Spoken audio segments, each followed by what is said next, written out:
पांडवों और कौरवों के बीच लड़ा गया वह युद्ध जिसे पौराणिक काल का सबसे विनाशकारी युद्ध कहा जाता है और हम जिसे महाभारत के युद्ध के नाम से जानते हैं। इस युद्ध में करोड़ों योद्धा वीर गति को प्राप्त हुए थे।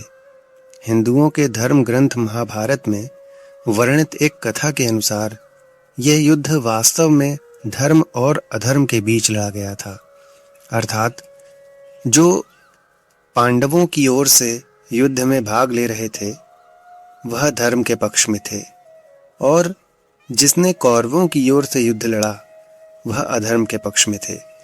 कौरवों में सबसे बड़ा दुर्योधन था, जिसके चरित्र को पूरे महाभारत में एक अधर्मी की तरह दर्शाया गया है।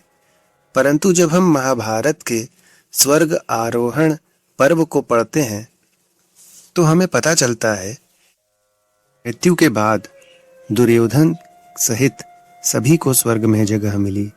मित्रों, कुरुक्षेत्र के युद्ध में विजयी होने के बाद युधिष्ठिर ने 30 साल तक हस्तिनापुर पर राज किया। इसके पश्चात जब भगवान कृष्ण ने अपना देह त्याग दिया तो युधिष्ठिर समझ गए कि अब उन लोगों का भी पृथ्वी से जाने का समय आ गया है। उसके बाद युधिष्ठिर ने अभिमन्यु के पुत्र परीक्षित को हस्तिनापुर का राजपाट सौंप दिया और फिर अपने चारों भाइयों और द्रौपदी सहित सशरीर स्वर्ग जाने को प्रस्थान कर गए। इसी क्रम में लोगों के साथ मिलकर वे जा ही रहे थे कि उनके साथ एक कुत्ता भी हो लिया। फिर पांचों पांडव और द्रौपदी कई तीर्थों के होते हुए हिमालय पर्वत पर पहुंचे, जहां भगवान शिव ने उन लोगों को स्वर्ग जाने का मार्ग दिखाया। इस तरह सब वहां से स्वर्ग की ओर प्रस्थान कर गए। इसी क्रम में सबसे पहले द्रौपदी, उसके बाद नकुल, फिर सहदेव, उसके बाद अर्जुन और फिर भीम एक एक करके नीचे गिर गए और अंत में युधिष्ठिर और उनके साथ जा रहा वह कुत्ता शरीर के साथ स्वर्ग के द्वार पर पहुंचे, जहां धर्मराज ने कुत्ते को अंदर आने से रोक दिया।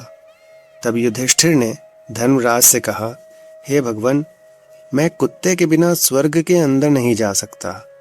इसके बाद वह कुत्ता, जो वास्तव में स्वयं धर्मराज ही थे, अपने वास्तविक रूप में आ गए।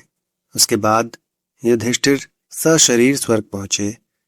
स्वर्गलोक में पहुंचकर धर्मराज युधिष्ठिर ने देखा कि दुर्योधन स्वर्गीय शोभा से संपन्न हो, तेजस्विता से पूर्ण, देवताओं के साथ और अन्य गणों के साथ एक दिव्य सिंहासन पर बैठकर सूर्य के समान ही दैदीप्यमान हो रहा है।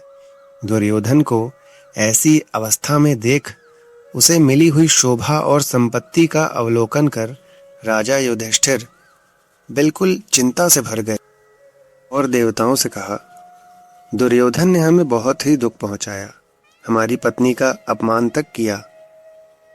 भरी सभा में द्रौपदी के चीरहरण में उसका पूरा हाथ था।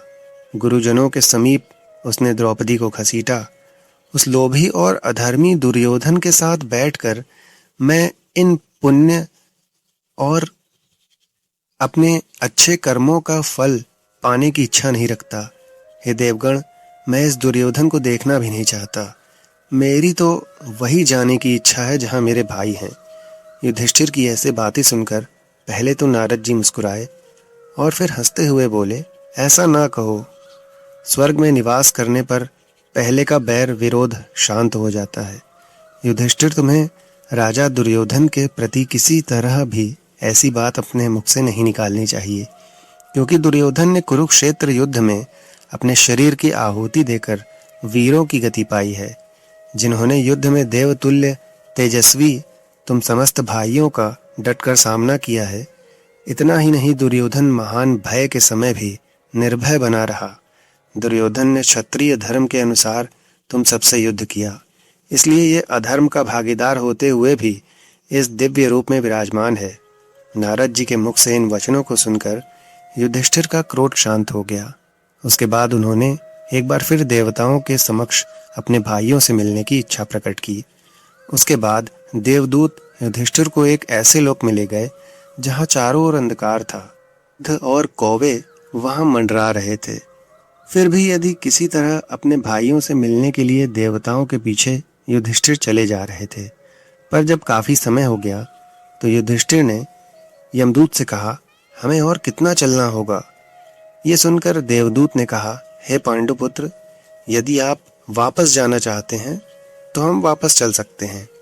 ये सुनकर युधिष्ठिर वहां से जाने ही वाले थे, तभी उन्होंने कई रुदन का स्वर सुना। तो उन्हें अजीब लगा, जैसे उन्हें कोई पुकार रहा हो। उन्होंने देखा कि वहां पर उनके सभी भाई मौजूद थे। इतने में ही वहां अन्य देवता भी पहुंच गए और वो स्थान स्वर्ग की तरह देदीप्यमान हो गया। ये देखकर युधिष्ठिर ने पूछा, हे देवगण, ये सब क्या था? तब देवताओं ने बताया कि आपने अश्वत्थामा के वध के बारे में झूठ फैलाया था, इसलिए आपको कुछ समय के लिए नरक में रखा गया। अब आप स्वर्ग की ओर अपने भाइयों के साथ प्रस्थान करें। उसके बाद पांचों पांडव और द्रौपदी स्वर्ग की ओर चल दिए। जहां पहुंचकर जब भीम ने देखा कि दुर्योधन समेत सभी कौरव वहां पहले से मौजूद हैं, तो उन्होंने युधिष्ठिर से पूछा कि भैया, दुर्योधन ने आजीवन पाप ही किया। उसने कभी कोई अच्छा काम नहीं किया, फिर भी इसे स्वर्ग मिला है। ऐसा क्यों? क्या भगवान से न्याय में भी कोई गलती हो सकती है भला? तब धर्मराज युधिष्ठिर ने बताया कि अपने पूरे जीवन में दुर्योधन का उद्देश्य बिल्कुल स्पष्ट था, जिसकी पूर्ति के लिए उसने हर संभव कार्य किया। क्योंकि दुर्योधन को बचपन से ही अच्छे संस्कार नहीं मिले, इसलिए वह सच का साथ नहीं दे पाया। लेकिन मार्ग में चाहे कितनी ही बाधाएं क्यों न आई हों, दुर्योधन अपने उद्देश्यों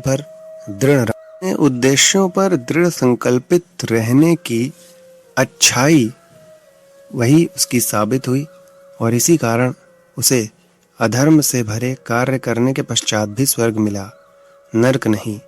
युधिष्ठिर की बातें सुनकर भीम की जिज्ञासा शांत हुई और उसके बाद कुछ समय तक कौरवों और पांडवों ने बड़े ही सुखपूर्वक स्वर्ग में समय व्यतीत किया। मित्रों, मैं उम्मीद करता हूँ आपको ये प्रसंग पसंद आया होगा। यदि आपको ये वीडियो अच्छी लगे तो इसको लाइक करके अधिक से अधिक शेयर करें, और यदि इस चैनल पर आप नए हो तो इसको सब्सक्राइब करना ना भूलें। धन्यवाद मित्रों।